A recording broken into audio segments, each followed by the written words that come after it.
Subscribe now and press the bell icon. Never miss an update. Hello everyone, welcome to education T point YouTube channel. My name is Abhay Sharma और आज हम start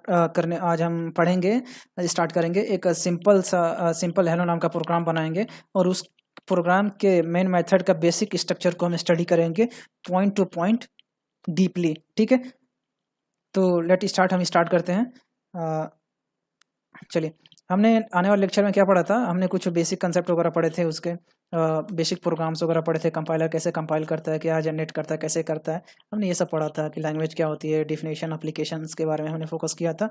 उसके valid format के बारे में हमने देखा था। ठीक है, तो हम कुछ फॉर्मेट यहाँ पर हम रन करके देख लेंगे कौन कौन से फॉर्मेट में प्रोग्राम रन करते हैं। ठीक है, ये सारी हमारे फॉर्मेट थी। हम एक दो प्रोग्राम फॉर्मेट इसमें हम देख लेंगे, क्योंकि आप इसे खुद कंपाइल करके देख लेना, लेक्चर ज़्यादा लेंथी हो जाएगा। ठीक है, और ये भी हम कंसेप्ट करेंगे कि कैसे चल रहा है। ठीक है, इसको हम प्रैक्टिकली करेंगे कि कैसे हो रहा है। तो हम लेट स्टार्ट करते हैं। एक हेलो नाम का प्रोग्राम बनाते हैं। तो हमने यहाँ पे एक हेलो नाम का प्रोग्राम बनाते हैं। Class first program.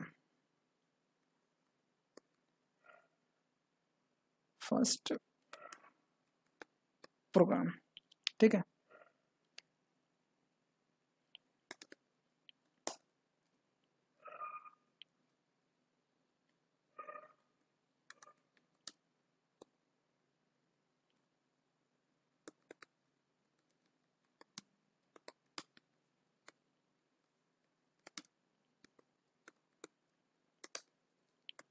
ठीक है, ये हमारा है जावा प्रोग्राम का बेसिक स्ट्रक्चर। यही स्ट्रक्चर होता है, फुल्ली स्ट्रक्चर यही है। ठीक है, मेन मेथड का स्ट्रक्चर है। ठीक है, हम इसको लाइन बाय लाइन देखेंगे कि क्या होता है। देखिए, पहले हम इस प्रोग्राम को हम सेव कर लें, फिर हम आगे फर्दर बढ़ेंगे। Copy, control C and control S, इसको सेव करेंगे। हम इसको सेव करते हैं, E drive demo program, and then यहाँ पे क्या करते हैं, पेस्ट डॉट जावा। जैसे हमने नेक्स्ट वाली क्लास में क्या था, पढ़ा था ना कि किसी प्रोग्राम के क्लास के नाम से डॉट एक्सटेंशन के नाम से उसे प्रोग्राम को सेव करते हैं। ठीक है, प्रोग्राम का नाम डॉट एक्सटेंशन जावा। ठीक है, हमने जावा के प्रोग्राम को सेव किया, सेव हो गया। अब हम पढ़ते हैं क्लास हमने वहाँ पे पढ़ा था, क्लास इज अ कीवर्ड। देखिए, अगर आप लोगों को नहीं याद होगा तो मैं बता रहा हूँ। देखिए, class is a keyword to access to declare. Class is a keyword, class क्या है? कीवर्ड है जो डिक्लेयर करता है क्लास के नाम को जावा में। जावा कंपाइलर को जावा इन्वायरमेंट में क्या करता है, इस क्लास को रिप्रेजेंट कर देगा कि ये एक क्लास है। एक क्लास कीवर्ड इस नाम को रिप्रेजेंट कर देगा जावा में कि ये एक जावा क्लास है। ठीक है, ये रहा मेन बॉडी। ठीक है, ये जावा एक क्लास की बॉडी है, मेन बॉडी क्लास की मेन बॉडी। ठीक है, और ये मेन मेथड की बॉडी है। ठीक है, this is a class body and this is main method body. ठीक है, तो हमें पता है कि क्लास एक कीवर्ड है जो इस क्लास के नाम को रिप्रेजेंट करेगा जावा में कि this is a Java class. Okay, then आगे बढ़ते हैं। पब्लिक हमने पढ़ा था कि पब्लिक क्या है? कीवर्ड है जो एक्सेस मॉडिफायर है। Public is a keyword access modifier means कि पब्लिक किसी भी मेथड के आगे, ठीक है, चाहे किसी भी क्लास के आगे आप पब्लिक कीवर्ड का यूज करते हो तो उसकी एक्सेसिबिलिटी, ठीक है, जो एक्सेस करने का उसका स्कोप है वो बढ़ जाएगा, ग्लोबल हो जाएगा। आप उसे क्लास के अंदर, क्लास के बाहर, आउट ऑफ अ क्लास, कहीं से भी आप उसे एक्सेस कर सकते हो। आप उसे ग्लोबली एक्सेस कर सकते हो। ठीक है, ये बात इतना आपके समझ में आई। अब स्टैटिक का मतलब ये होता है कि अगर किसी भी मेथड के आगे आप स्टैटिक कीवर्ड का यूज़ किए हो तो उसका ऑब्जेक्ट बनाने की नीड नहीं है। आप डायरेक्ट उसके क्लास के नाम से आप उसको एक्सेस कर सकते हो। वॉइड, मैंने आपको बताया कि वॉइड एक रिटर्न टाइप है जो क्या करता है, किसी भी मेथड के आगे लगाया जाता है। तो वॉइड रिटर्न टाइप है, मतलब नो रिटर्न वैल्यू। ये वॉइड कोई वैल्यू रिटर्न नहीं करता। ये कई तरीके के रिटर्न टाइप होते हैं, इंट होता है, फ्लोट होता है, कैरेक्टर होता है, डबल होता है। तो यहाँ पे मेन मेथड के आगे रिटर्न टाइप वॉइड ही होता है। ये प्री डिफाइन है, आप हम इसे चेंज नहीं कर सकते। ठीक है, हम बताएंगे कि इसे क्यों यहाँ पे वॉइड ही रखा गया। ये मेन मेथड का नाम है मेन, ठीक है, मेथड का नाम है मेन, और इसके अंदर एक आर्गुमेंट पास हुआ है। स्ट्रिंग क्या है, ये क्लास का नाम है, और ये स्ट्रिंग टाइप का एरे कंटेन करेगा, वैल्यू कंटेन करेगा, स्ट्रिंग टाइप का एरे है, और ये ARGS एक वेरिएबल है जो आप इसे चेंज कर सकते हो। ठीक है, इतना हमने पढ़ा था नेक्स्ट वाले लेक्चर में, कुछ स्टडीज की फर्दर की थी। अब हम आते हैं कि पब्लिक यहाँ पे हम इसे क्यों लिखे। देखिए पब्लिक का मतलब ये है कि पहली बात आप ये समझो कि मेन मेथड को कॉल JVM करता है, Java virtual machine. Main method को हम कॉल नहीं कर सकते, यूजर कॉल नहीं कर सकता मेन मेथड को। ठीक है, कोई बड़ा सा बड़ा प्रोग्राम है, ठीक है, अगर उसमें मेन मेथड नहीं है तो प्रोग्राम का रन और कंपाइल नहीं कर सकते। इसका जिक्र मैंने पहले भी लेक्चर में किया है।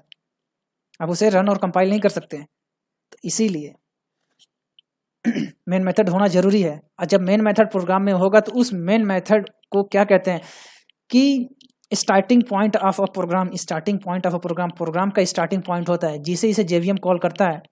जब इसे JVM कॉल करेगा तब ये प्रोग्राम कंपाइल और रन होगा। ठीक है, तो फर्स्ट टाइम में किसी भी प्रोग्राम को JVM कॉल करता है। ठीक है, तो JVM फर्स्ट टाइम इसे कॉल करेगा तो हमें इस मेथड को, हमें इसको अभी आप छोड़िए, ठीक है, इस मेथड को, ये मेथड है, इसको JVM कॉल करेगा। तो JVM तो कहीं और है सिस्टम में, आपके ऑपरेटिंग सिस्टम पे, कर्नल पे JVM सिस्टम में है। तो ये प्रोग्राम में तो JVM है नहीं, प्रोग्राम में तो JVM है नहीं। जैसे मैंने बताया कि पब्लिक का मतलब ये होता है कि आप उसे कहीं से भी एक्सेस कर सको। तो JVM तो ऑपरेटिंग सिस्टम पे है, कर्नल में, आपके सिस्टम में JVM है, आपको तो नहीं पता ना। अगर ये प्रोग्राम के अंदर होता तो आपको इसको पब्लिक यहाँ पे लिखने की कोई नीड नहीं थी। इसीलिए हमने पब्लिक लिखा है कि आप इस प्रोग्राम मेथड को कहीं से भी आप इसे एक्सेस कर सकते हो। ठीक है, इसलिए हमने यहाँ पे लिखते हैं हम पब्लिक। अब आई दूसरी बात, पब्लिक हम क्यों लिखते हैं तो हमें पता चला। दूसरी बात है हम लिखते हैं स्टैटिक, STATI, स्टैटिक। हम स्टैटिक क्यों लिखते हैं? स्टैटिक इसलिए लिखता कि मैंने अभी उस वाले लेक्चर में हमने क्या किया था कि देखा था कि स्टैटिक हम क्यों लिखते हैं। तो हम फिर एक बार बता दे रहा हूँ स्टैटिक हम क्यों लिखते हैं। हमारा ये एक प्रोग्राम है, ठीक है, ये मेरा एक प्रोग्राम है, इस प्रोग्राम का नाम है A, इसका नाम है A, इसका नाम है A।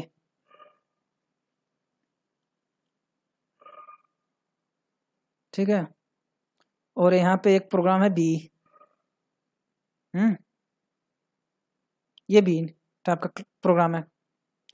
अब मैं चाहता हूँ कि इसमें एक मेथड है डिस्प्ले टाइप का, इसमें मेथड है, और इसमें आपका मेन मेथड है, इसमें मेन मेथड है, इसमें मेन मेथड है। ठीक है, तो आप सिंपल सा समझने की कोशिश करें, मैं समझाने की कोशिश कर रहा हूँ। इस मेन मेथड को इस डिस्प्ले को एक्सेस करना है, इस B क्लास से हमें A क्लास के मेथड को एक्सेस करना है। तो दो तरीके होते हैं किसी भी क्लास के मेंबर को एक्सेस करने के लिए, या तो इस क्लास को इसमें एक्सेस करना है, तो दो तरीके होते हैं किसी क्लास के मेंबर को एक्सेस करने के लिए, एक क्लास से दूसरे क्लास में। तो B क्लास से हम एक क्लास को एक्सेस कर रहा हूँ, इस मेथड को। तो पहला तरीका यह है कि या तो एक क्लास का यहाँ पे आप ऑब्जेक्ट बना दो, ठीक है, एक क्लास का पहला तरीका यह है कि एक क्लास का यहाँ पे आप यहाँ पे ऑब्जेक्ट बना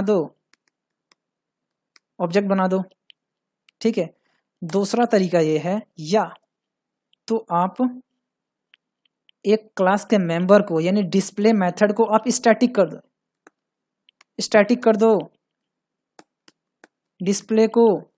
अगर आप डिस्प्ले को आप स्टैटिक कर देते हो तो आपको इसको एक क्लास को ऑब्जेक्ट बनाने की आपको जरूरत नहीं है B क्लास में। अगर इसको एक क्लास के ऑब्जेक्ट को मेथड को, मेंबर को, एक क्लास के मेंबर को, अगर किसी भी मेंबर को आप स्टैटिक कर देते हो तो एक क्लास के मेंबर को एक्सेस करने के लिए बी क्लास में एक क्लास का ऑब्जेक्ट बनाने की जरूरत नहीं है। नहीं, देखिए, मेरे कहने का सिंपल सा मतलब ये है कि आप इस क्लास के कुछ मेथड और मेंबर को आप एक्सेस करना चाहते हो इसमें, ठीक है। मैं चाहता हूं कि ए रूम ए है, रूम बी है, आप ए रूम में बैठे हुए हो, आप बी रूम में बैठे हो, आप चाहते हो ए रूम के कुछ चीजें कंपोनेंट्स इस रूम में चली आए, तो कैसे लाओगे? तो ये दो तरीका जवाब देता है यहाँ पे, या तो इस ए रूम का ऑब्जेक्ट आप बी रूम में बना लो, तब उसे आप आराम से यूज कर सकते हो उसके कंपोनेंट्स को। नहीं तो दूसरा तरीका ये है कि एक क्लास के जितने भी कंपोनेंट्स हम यूज करना चाहते हैं उसको एक क्लास के अंदर उसको क्या करो, आप स्टैटिक बना दो। एक क्लास के अंदर जितने ए रूम के अंदर जितने भी कंपोनेंट्स है आप उसको स्टैटिक कर दो, तो बस ए रूम के यानी रूम के नाम से आप उसके कंपोनेंट्स का आप यूज कर सकते हो। तो सेम यही मतलब है कि अगर एक के मेंबर को आप एक्सेस करना चाहते हो बी में, तो एक का ऑब्जेक्ट बी में बना करके एक्सेस कर लो, पहला तरीका। दूसरा तरीका ये है कि आप ए के मेंबर को स्टैटिक कर दो और क्लास के नाम से यानी ए के नाम से आप उसके मेथड को एक्सेस कर सकते हो इजीली। तो इसीलिए मैं यहाँ पे यही समझाने की कोशिश कर रहा हूं कि जब हमें हमारे प्रोग्राम को जावा वर्चुअल मशीन यानी जेवीएम, जावा वर्चुअल मशीन जब इसे जेवीएम जब इसे कॉल करता है, जब इसे जेवीएम कॉल करता है जावा वर्चुअल मशीन, तो अब जावा वर्चुअल मशीन तो हमारा प्रोग्राम बनाया हुआ है नहीं, जावा वर्चुअल मशीन में पहले से प्रोग्राम बनाया गया है, ठीक है। अब वो जावा वर्चुअल मशीन इसका ऑब्जेक्ट तो बनाएगा नहीं क्लास का, इस क्लास का, तो जावा वर्चुअल मशीन ऑब्जेक्ट तो बनाएगा नहीं। जब ऑब्जेक्ट बनाएगा नहीं तो इसे एक्सेस कैसे करेगा? इस क्लास के मेंबर को, जैसे कि क्लास है, एक क्लास ए है और जेवीएम क्लास बी है, तो हमने बताया ना कि क्लास ए में जो मेथड है उसको एक्सेस करने के लिए उसका ऑब्जेक्ट बनना पड़ेगा, और नहीं तो उसके मेंबर को आप स्टैटिक कर दो क्लास ए के। तो क्या है, जेवीएम का तो कोड हमें तो पता नहीं है, जेवीएम का कोड तो हमें पता नहीं है, वो तो प्रीडिफाइंड है। तो जावा वर्चुअल जो मशीन है इस क्लास के मेंबर को एक्सेस करने के लिए क्या करेगा? पहला मेथड इसका ऑब्जेक्ट बनाएगा, लेकिन हमें तो पता है ना कि जावा वर्चुअल मशीन इस क्लास का ऑब्जेक्ट तो बना ही नहीं सकता, क्योंकि वो प्रोग्राम तो प्री डिफाइन है। जब उसकी डिजाइनिंग की गई थी, जब जेम्स गोसलिन ने डिजाइनिंग किया था, तो ये तो हमें नहीं दिया था ना कि कोई भी आप जेवीएम के कोड को चेंज कर सकता है। तो मानते हैं अगर जावा जेवीएम है जो अगर हर मेथड का क्लास का ऑब्जेक्ट बनाने लगे, तो उसके पास कहाँ कितने क्लास का ऑब्जेक्ट बना के रखेगा अपने पास? हो कितने क्लास का ऑब्जेक्ट बना के रखेगा? इतना तो उसके पास स्पेस नहीं है ना। क्योंकि ऑब्जेक्ट बनाएगा 1 KB 2 KB कितना भी ले, लेकिन स्पेस तो क्रिएट करेगा ना। तो कितने क्लास का ऑब्जेक्ट बनाएगा वो?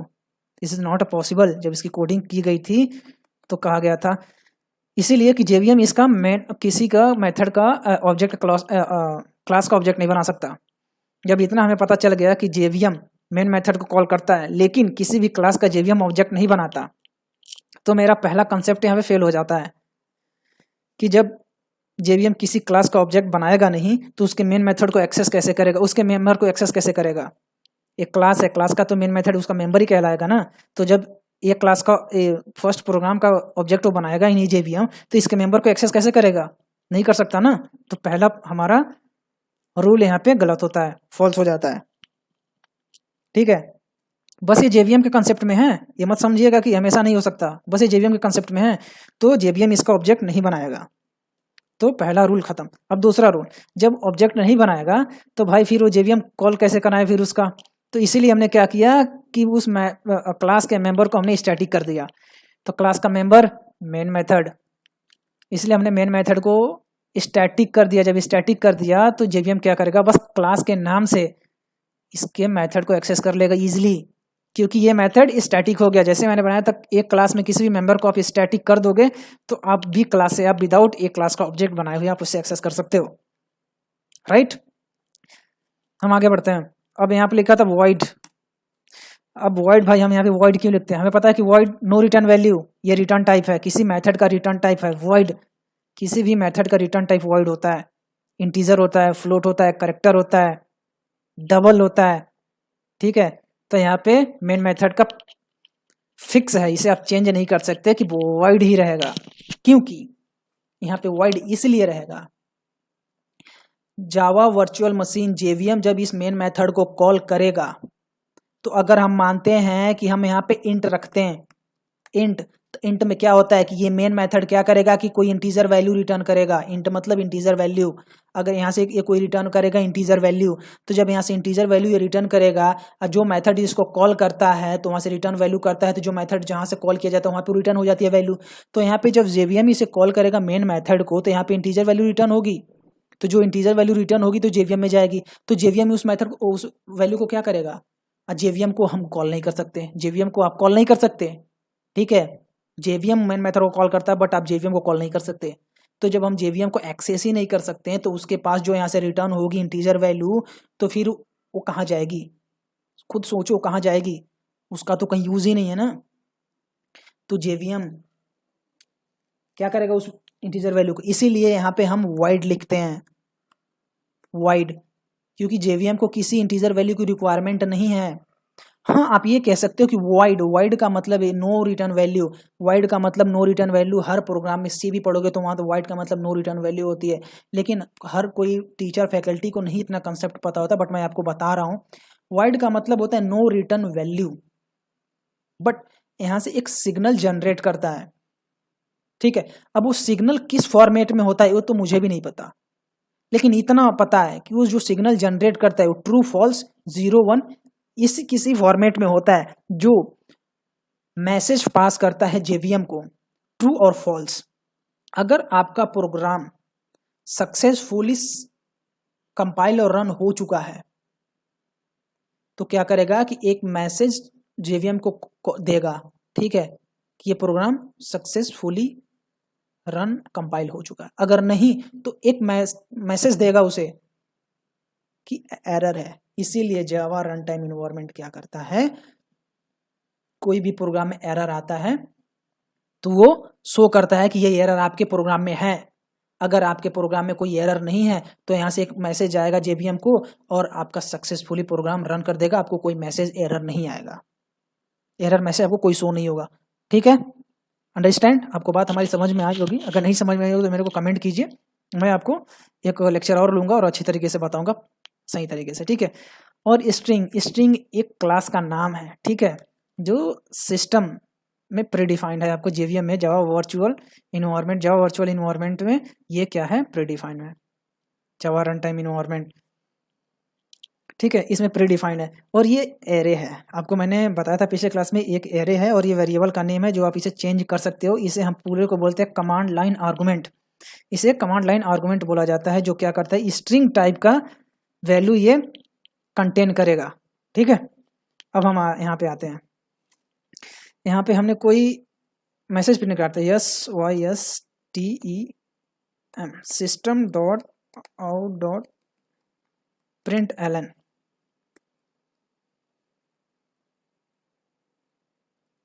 ठीक है, प्रिंट एलन। ये लाइन क्या करता है, ये एक स्टेटमेंट है, ठीक है, ये क्या करता है, ये लाइन एक स्टेटमेंट आपको प्रिंट करता है, एक मैसेज आपको प्रिंट करता है कमांड लाइन पे, CMD पे, ठीक है। अब हम इसकी लाइन बाय लाइन पढ़ें, ये क्या है, एक सिस्टम है, ये सिस्टम एक क्लास है, सिस्टम एक क्लास है, ये क्लास है, ठीक है, एक ऑब्जेक्ट है, प्रिंट स्ट्रीम का ऑब्जेक्ट है, प्रिंट स्ट्रीम क्लास का ऑब्जेक्ट है जो आपके सिस्टम में जेवीएम में है पहले से, ठीक है।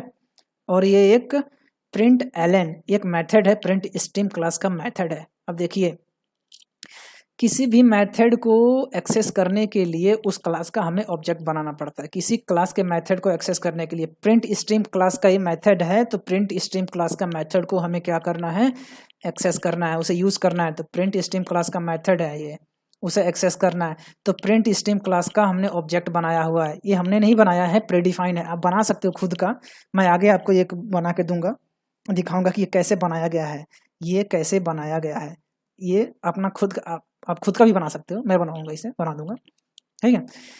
तो ये प्रिंट स्ट्रीम क्लास का ऑब्जेक्ट है। प्रिंट स्ट्रीम क्लास का ऑब्जेक्ट को एक्सेस करने के लिए प्रिंट स्ट्रीम क्लास का मेथड एक्सेस करने के लिए प्रिंट स्ट्रीम क्लास का आपको ऑब्जेक्ट बनाना पड़ेगा। तो ये प्रिंट स्ट्रीम क्लास का ऑब्जेक्ट है जो पहले से बनाया है, हमें इसे यूज करना है। ठीक है, प्रिंट स्ट्रीम क्लास का ऑब्जेक्ट, प्रिंट स्ट्रीम क्लास का ऑब्जेक्ट के साथ प्रिंट स्ट्रीम क्लास का मेथड हम एक्सेस कर लिए आराम से। ठीक है, और इस सिस्टम क्लास, ये जो सिस्टम है क्या करे, सिस्टम, इस सिस्टम क्लास का मतलब ये उसका सिस्टम क्लास है जो आपके सिस्टम कंसोल पे, सिस्टम कंसोल जो आपका कंसोल है, कमांड लाइन आर्गुमेंट जो सीएमडी हम कहते हैं। ठीक है, सीएमडी कमांड जगह सीएमडी का एक क्लास है, सीएमडी का सिस्टम का एक क्लास है आपके सिस्टम का, जिस पे आप काम कर रहे हो सिस्टम का क्लास है। इसीलिए आपने इस क्लास को कॉल किया हुआ है। इस क्लास के साथ, ये क्लास क्या है, क्लास के अंदर जो मेथड है वो स्टैटिक है, इसलिए क्लास के नाम को लिया गया है। क्लास के नाम को लेकर के क्लास का नाम लिए जो सिस्टम है, क्योंकि आपका ये प्रोग्राम जो क्या किसे प्रिंट करेगा, आपके कंसोल पे यानी सीएमडी पे रन करेगा, इसलिए आपके सिस्टम क्लास का यूज हो रहा है यहाँ पे। तो आपका ये सिस्टम क्लास है, आपका सिस्टम क्लास आपका जिस पे काम कर रहे हो, प्रिंट स्ट्रीम का ऑब्जेक्ट और ये प्रिंट स्ट्रीम का मेथड। अब इस मेथड में आप जो भी वैल्यू डालोगे, HELLO हेलो,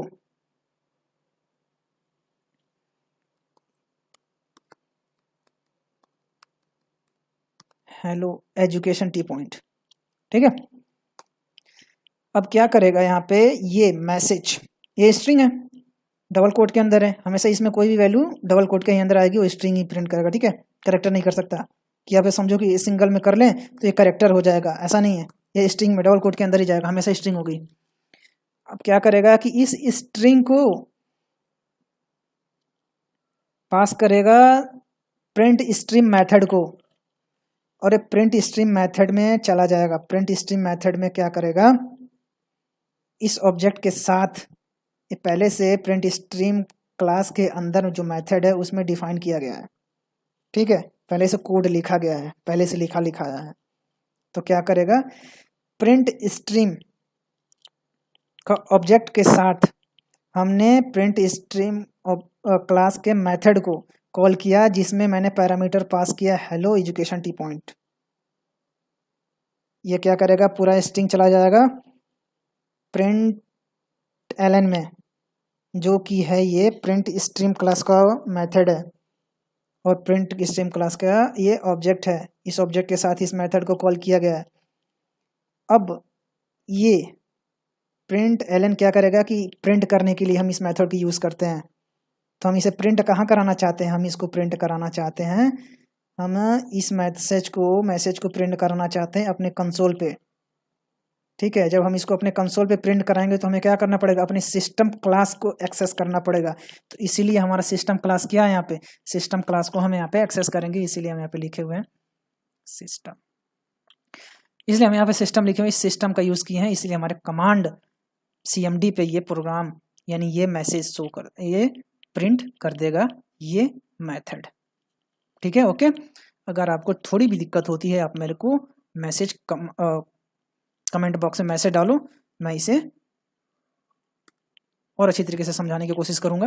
बट हमारे ख्याल से तो ऐसा तो नहीं लगता कि इसमें कोई चीज़ छूटा हुआ है, डीपली मैंने समझाया है। अगर आपको समझ में नहीं आता तो आपको एक नहीं 2 बार 3 बार आप इसको रिपीट कर करके आप इसे देखिए, आपको अच्छी तरीके से समझ में आएगा। ठीक है, हमने इसको बना तो दिया, बट हम इसे सेव भी कर दिया, हम इसे रन करते हैं।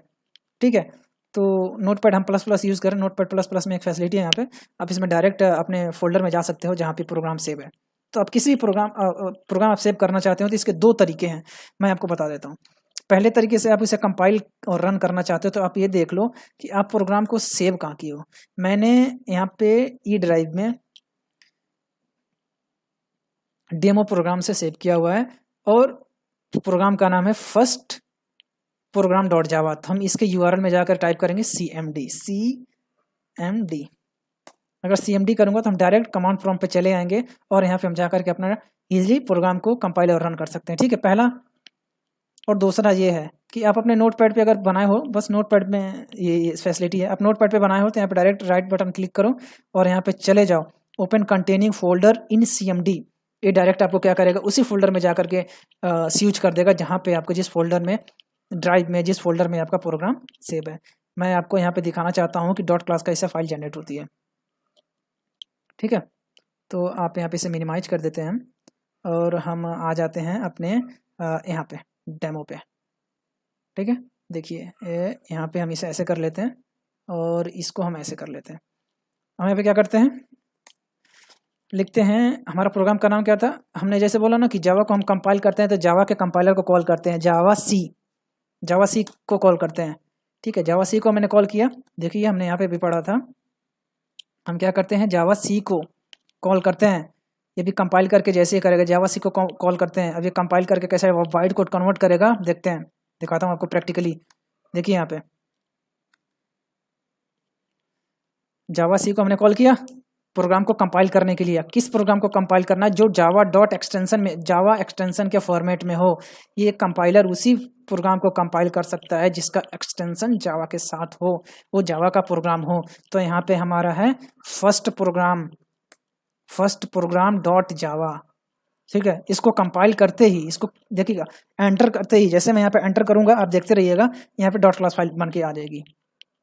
यहाँ पे एंटर किया, देखिए अगर कोई एरर रहता तो यहाँ पे एरर शो कर देता। यहाँ पे जैसे हम यहाँ पे रन किया ना, इस टाइम पे अगर कोई एरर होता तो क्या करता, जो वॉइड हमने लिखा हुआ था, पब्लिक स्टैटिक वॉइड हमने जो लिखा हुआ था यहाँ पे देखिए, यहाँ पे अगर यहाँ पे एंटर करते टाइम अगर कोई यहाँ पे एरर शो करता तो क्या करता है, ये वॉइड क्या करता, डायरेक्ट एक मैसेज शो कर देता जेवीएम को। तो जेवीएम क्या करता, एक एरर मैसेज शो कर देता आपको।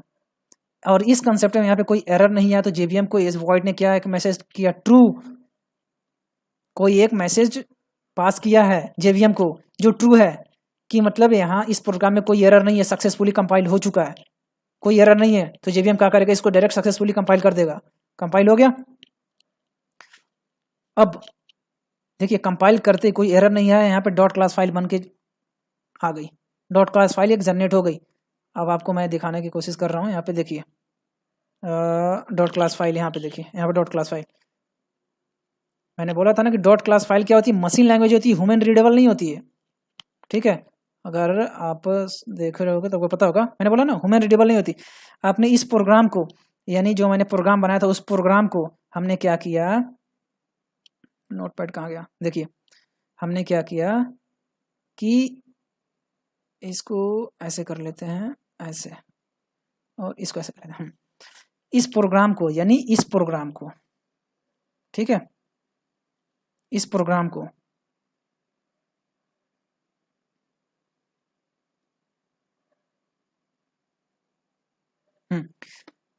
इस प्रोग्राम को मीन्स इस प्रोग्राम को हमने क्या किया कि कंपाइल किया Java dot C first dot Java के साथ। यहाँ पे हमने इसको क्या किया कि कंपाइल किया, कंपाइल करके इंटर जैसे किया तो डॉट क्लास फाइल बन गई।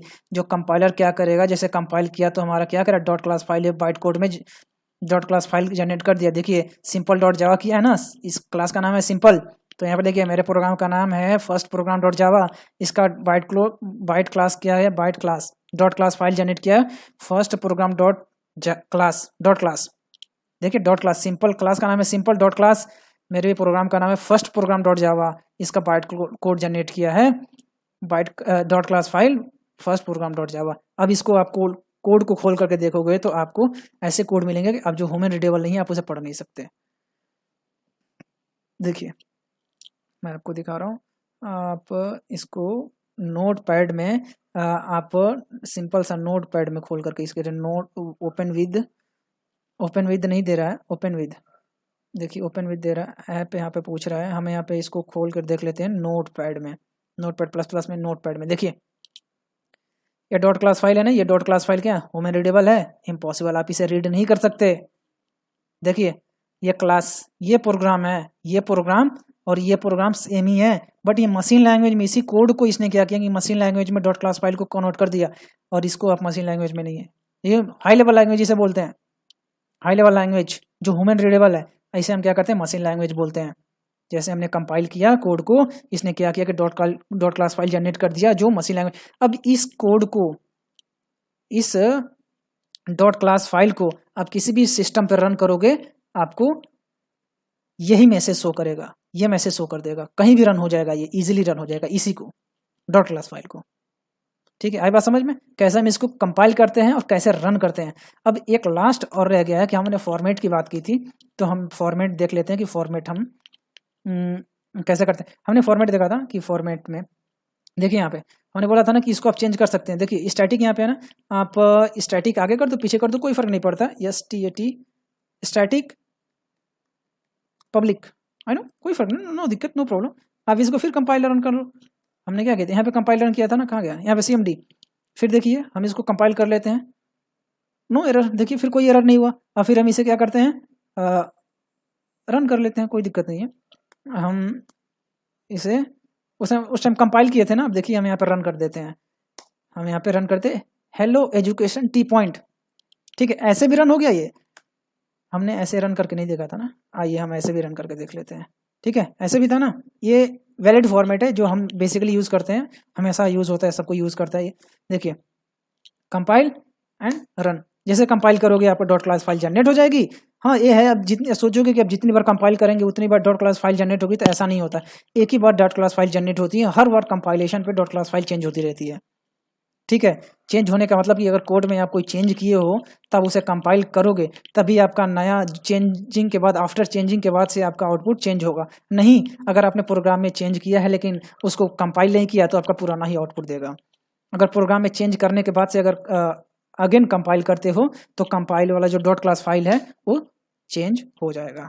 ठीक है, तो आपने ये देख लिया, ऐसे भी प्रिंट हो रहा है, इसको आगे भी पीछे भी करके देख लिया, ये भी प्रिंट हो रहा है, कोई दिक्कत नहीं है। अगर आप चाहते हो कि ARGS है, अगर मेरा नाम अभय है तो मैं यहाँ पे अभय लिख दूँ, कोई दिक्कत नहीं है। ये भी HAY देखिए, ये भी प्रिंट हो जाएगा इजीली, नो प्रॉब्लम। देखिए Java C first program dot Java compile हो गया और यहाँ पे देखिए रन हो गया, हेलो एजुकेशन टी पॉइंट। ठीक है, आप अपना नाम भी लिख सकते हो। देखिए मैंने फॉर्मेट भी चेंज किया, मैंने इधर फॉर्मेट लगा दिया। आप या तो इधर लगाओ या तो आप इधर लगाओ, या तो अपना नाम लिखो चाहे किसी का नाम लिखो। ठीक है, ये ARGS लगा तो आर्गुमेंट बताया जाता है, इसीलिए शॉर्ट फॉर्म में ARGS लिखा जाता है, तो कोई प्रॉब्लम नहीं है, आप इसे लिख सकते हो। ठीक है, आप इसे प्रोग्राम को पब्लिक भी कर सकते हो, यहाँ पे कोई दिक्कत नहीं है, पब्लिक प्रोग्राम भी कर सकते हो, इसे कहीं भी एक्सेस कर सकते हो। तो आज हमने पढ़ा, एक सिंपल सा फॉर्मेट देखा, मैंने मेन मेथड का हमने फॉर्मेट देखा, और इजी वे में जितना से जितना आप हमको लगा कि जितना इजी से इजी तरीका हमने कोशिश की आप लोगों को समझाने के लिए। अगर फिर भी आप लोगों को समझ में नहीं आता तो हमें आप कमेंट सेक्शन में कमेंट कीजिए और हमारे चैनल को सब्सक्राइब कीजिए, शेयर कीजिए कि हमारा मोटिवेशन बढ़े और हम बैठ के आप लोगों के लिए लेक्चर यूट्यूब चैनल पे हम लेक्चर लें। क्योंकि आप लोग शेयर करोगे, सब्सक्राइब करोगे तो हमें मोटिवेशन मिलेगा, तभी हम लेक्चर बना पाएंगे, नहीं तो फिर वैसे नहीं बना पाएंगे। हमारा इस यूट्यूब चैनल पे यही एक ही मोटिव है कि जो बच्चे नहीं पढ़ पा रहे हैं, जिन्हें हमारा पढ़ाया हुआ अच्छा लग रहा है, उनके लिए हम पढ़ाएं करें और इस चीज़ को आगे बढ़ाएं। और इसको कोर जावा कंप्लीट करने के बाद से हम लोग करने वाले हैं एक वेब एप्लीकेशन बनाएंगे। ठीक है, विंडो एप्लीकेशन, वेब एप्लीकेशन भी बनाएंगे। जब एडवांस जावा पढ़ेंगे तो वेब एप्लीकेशन बनाएंगे, कोर जावा पे हम लोग एक विंडो एप्लीकेशन बनाएंगे। दोनों पे प्रोजेक्ट हम करेंगे। ठीक है, लाइव हम प्रोजेक्ट बनाएंगे एकदम डीपली, इंडस्ट्री लेवल की लाइव आपको कोडिंग में कराऊंगा। बट आप हमारे साथ बने रहें और हमारे चैनल को शेयर, सब्सक्राइब, कमेंट करें। Thank you for watching.